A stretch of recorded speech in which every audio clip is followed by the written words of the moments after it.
Welcome to Shahnameh, Book of Kings. Today we continue with the tale of Bizhan and Manizheh. God pitied his youth and confounded his enemies' plans. While the pit for the gallows was being dug, Piran appeared in the distance. As he approached, he saw a gallows being erected, with a noose swinging from it, and called out, "Who is to be hanged here? And is the King's Gateway a fitting place to raise a gibbet?" Garsvas answered, "This is for Bizham, the king's enemy who comes from Iran."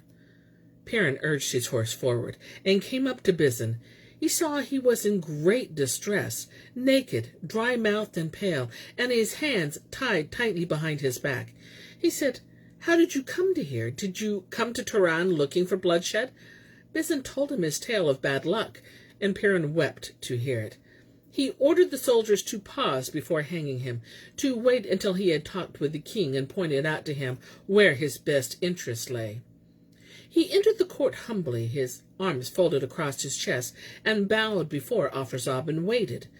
The king realized he had some petition to make and laughed, saying, "Out with it then. Tell me what's your request, noblest of all my chieftains, and the best. If you want gold or jewels or wealth from me, if you want your troops or arms or sovereignty, you know my goods are yours, as payment for your peerless service in peace and war." Loyal Piran kissed the ground and stood and said, "May your auspicious reign never end. The world's kings praise you, and your splendor is like the sun's. Whatever I have, be it people, wealth, or authority, it's from you. My request is not for myself, since my subject of yours wants for nothing. I have given the king advice on many matters many times before. This is my advice was not followed. I told you not to kill Kavas's son Siavash, who was of royal lineage, and who was tireless on your behalf, as this would make Rostam and Tus your enemies, bringing them from Iran on their war elephants, tearing apart the bonds that unite us. And have you not seen the damage the Persians have done to our country, trampling 2/3 of it underfoot, making our lives bitter as brackish water? And Zal's sword is still not sheathed. His son Rostam is still lopping off heads, and it's still staining the sun with blood. Now that there's the chance of peace, you're looking to stir up new trouble, foolishly sniffing at the poisonous blossoms of hate. If you spill Bizhan's blood, once again, the dust of vengeance will rise up from Tehran.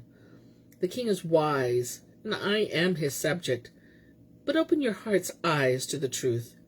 Think how the king of Iran has profited from our enmity, and yet you're trying to provoke it further, to make disastrous tree bear fruit again.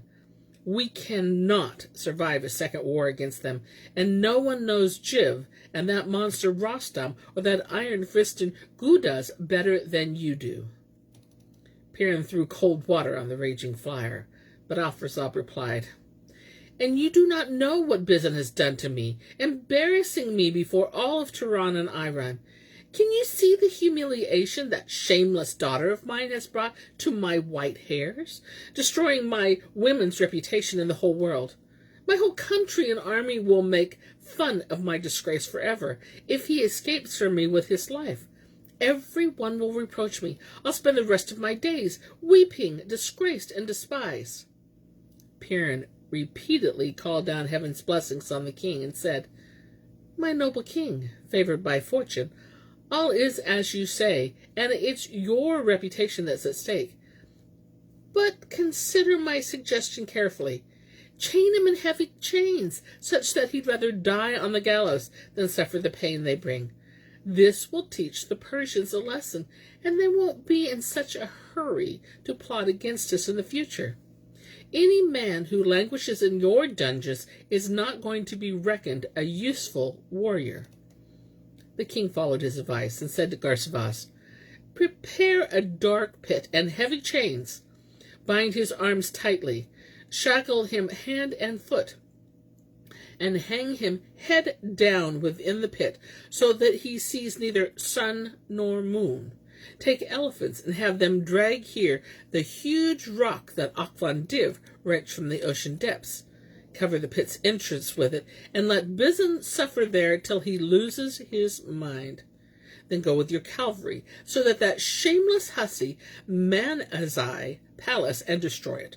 Strip her of her crown and status and say to her, wretched woman, you deserve neither crown nor throne. You have shamed the king before his ancestors and dragged their noble name in the dust. Then hail her to the pit, saying to her, see in this pit, now naked and alone, the man you set beside you on your throne. You were the springtime of his life. Now be his friend and his jailer and adversary. Garsavaz went as he was ordered and carried out the evil plans. Bizham was dragged over and hung into a deep pit, loaded from head to foot.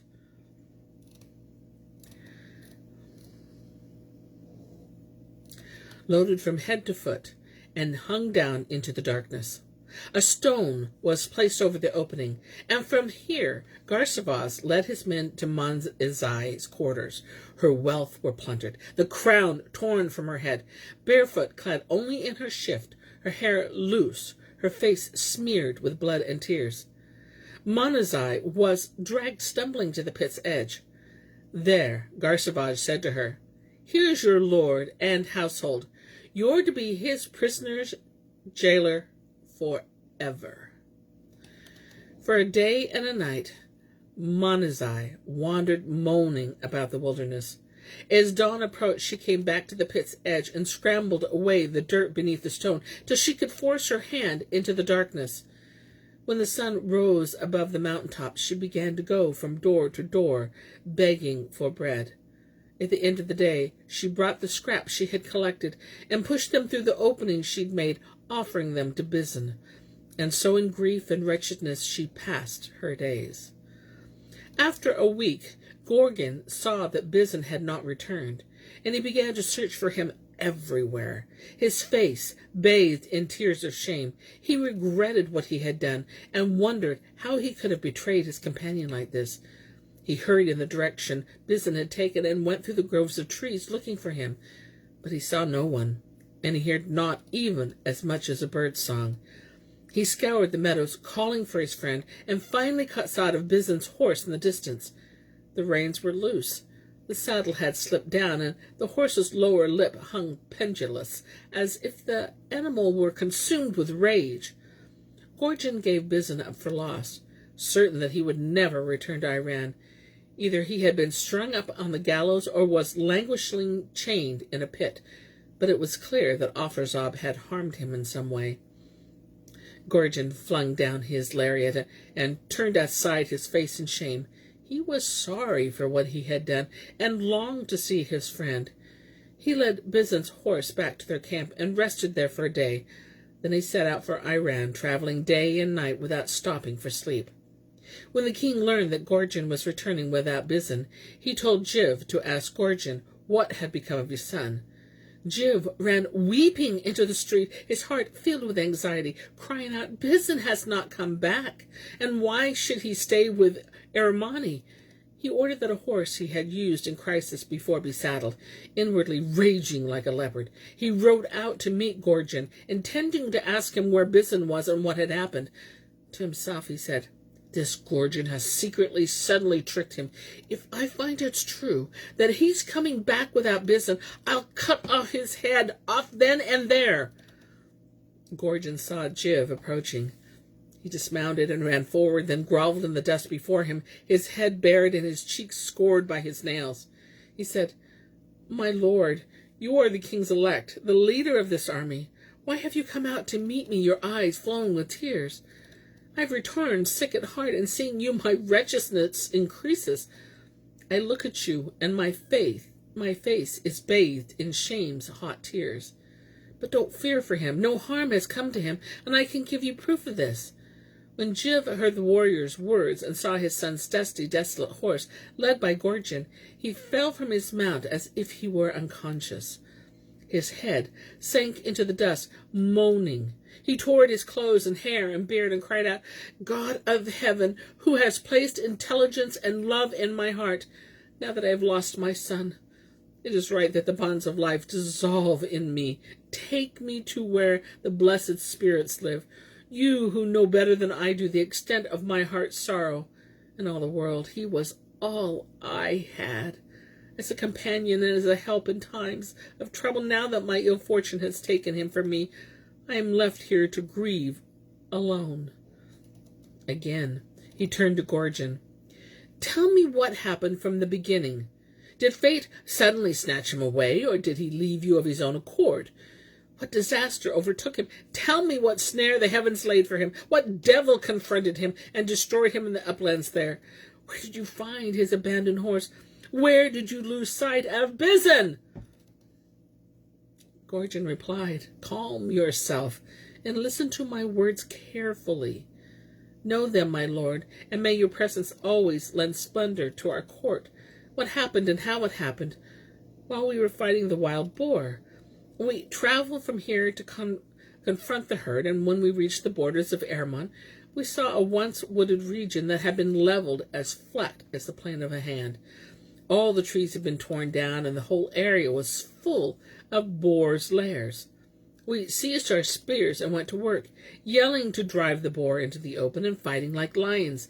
The day ended, and we still weren't tired of our task. Like charging elephants, we drove them back before us, and we hacked out their tusks with chisels. Then we set off on return journey to Iran, rejoicing and hunting as we came. Suddenly, a wild ass appeared, more beautiful than any we had ever seen before. Its coat was like that of Gudaz's horse. It had Farid's horse's muzzle, feet like Simorg's, but the steel hoofs in its head, ears, and tail were like that of Bizhan's horse, Shabrin. Its mane was like a lion's, and it was as swift as the wind, and you'd think it had been sired by Raksh. It made for Bizhan like a towering elephant, and he noosed it with his lariat, but it charged off into the distance, dragging Bizhan out of sight. The struggle sent a cloud of dust into the air, and both the wild ass and his captor disappeared from view. I searched everywhere until my mount was exhausted, but I found no trace of Bizhan. All I could discover was his horse, trailing its saddle in the dust. I stayed there for a long time, calling Bizhan's name, but finally I gave up and decided that the wild ass must have been the white demon. My heart burned with anxiety, wondering how the struggle with the demon had turned out. When Jiv heard this speech, he knew that something terrible had happened. He saw that Gorgin was talking at random, his eyes downcast, his fearful face the color of straw, his trembling voice indicative of a guilty heart. Jiv thought that his son was lost to him, and he saw that Gorgin was lying. Armand plucked at his heart, and he longed to take revenge for his son's disappearance, no matter how shameful such a course might seem. But then he reflected that this would clarify nothing. What good will it do me to kill him now, he thought. It will only make Armand glad and profit Bizhan nothing at all. I must look for another way forward. I'll tell Gorgin's tale to the king and see if that will clear matters up. I can easily take my revenge later, as he has no defense against my spear if I choose to use it. Jiv roared at Gorgin. You devil's spawn! You've taken the sun and moon from my life. You've stolen away the king's chosen champion. You're forcing me to travel the world in search of relief from my sorrow. How can you sleep or rest enmeshed in such lies and deceit?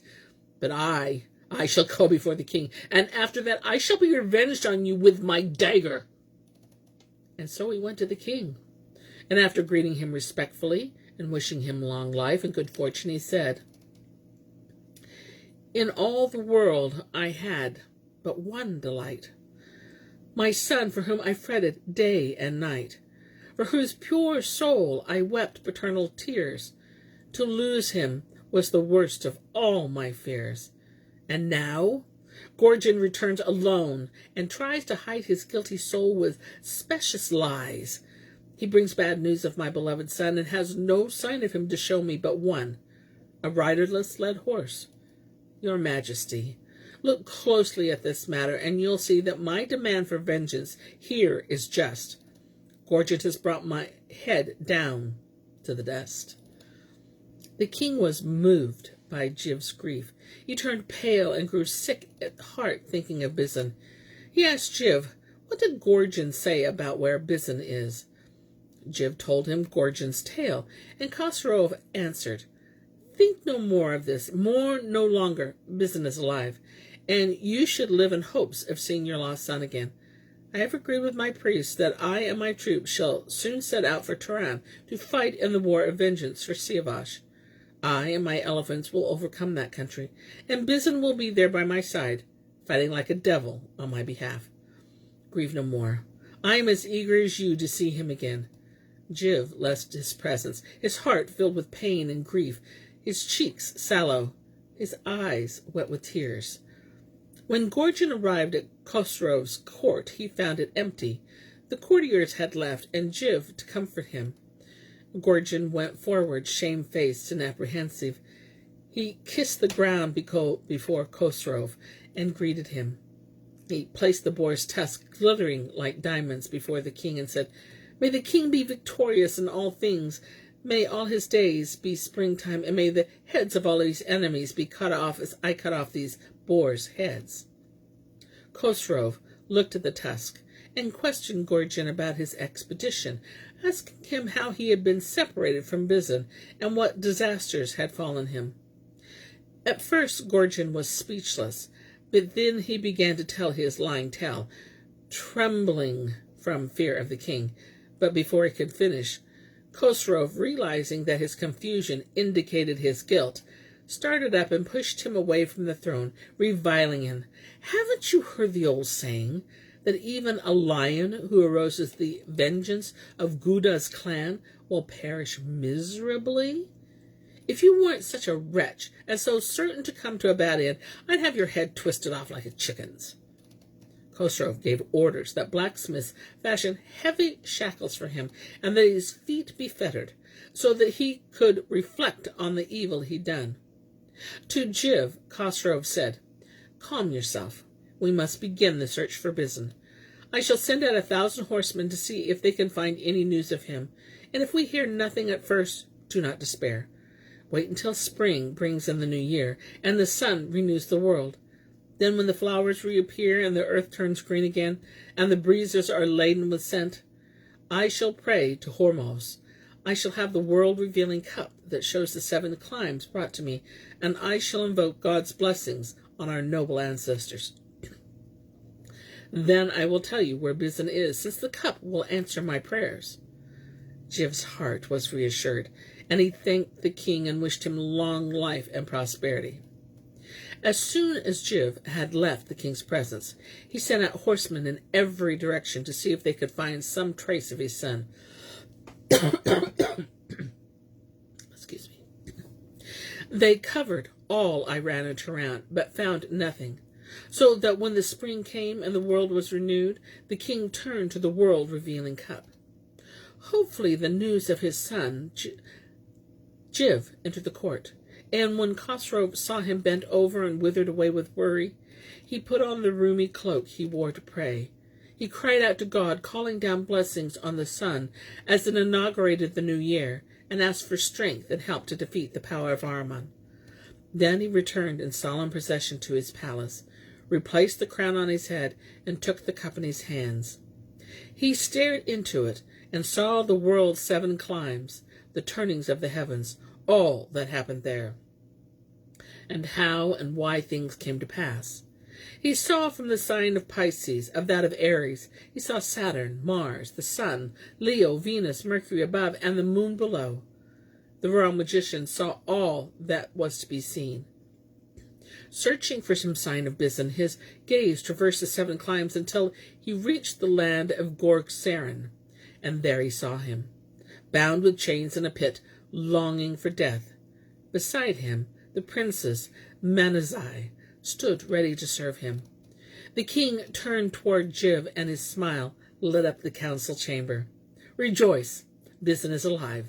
Rid yourself of your anxiety. He is imprisoned, but this is a small cause for grief, because He is alive, and a noble woman is attending him. He suffers terrible pains, and it hurts me to see him like this, weeping, despairing of help from his family, trembling like a willow tree. But who can go to his rescue? Who is loyal enough to undertake this expedition to save him from his sorrows? Only Rostam, who can pluck monsters from the sea depths, is fit for this task. Go to Zavalistan and travel day and night without rest. Take my letter, but breathe not a word of it to anyone as you go. And here ends my tale for today. But I'll be back tomorrow with more tales, many more tales. Until then, my friends,